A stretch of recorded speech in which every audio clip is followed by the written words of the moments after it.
Okay, so now you've had a chance to knit and purl. And here I did a little more work on the stitching.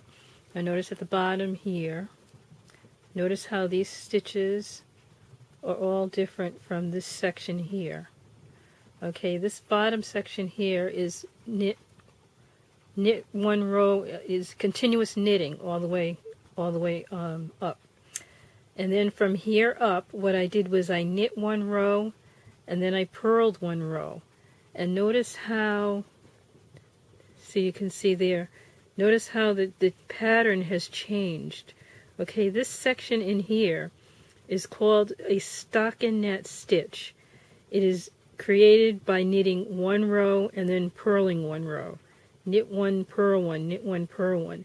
And if you look closely at it, you can see that it resembles a knitted sweater. These are how sweaters are knitted. This is how mittens are knitted, and socks. Okay, you see this pattern here. Okay, so it's knit one row, purl one row, and then from here up, I continue to knit.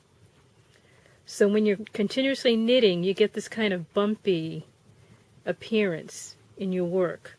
When you knit one row and purl one row, then you get this pattern, this kind of an effect. Okay, so, and then if I turn it around, you see what happens?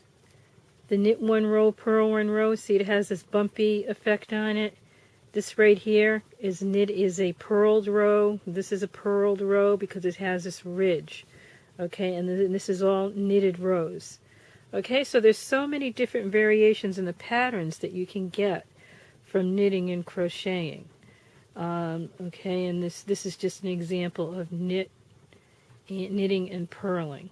Okay, I hope you enjoy your works, and I'll be back to tell you a little bit more about some of the more advanced ways of knitting, and also how to read instructions. That's going to be our next lesson. Okay, great job.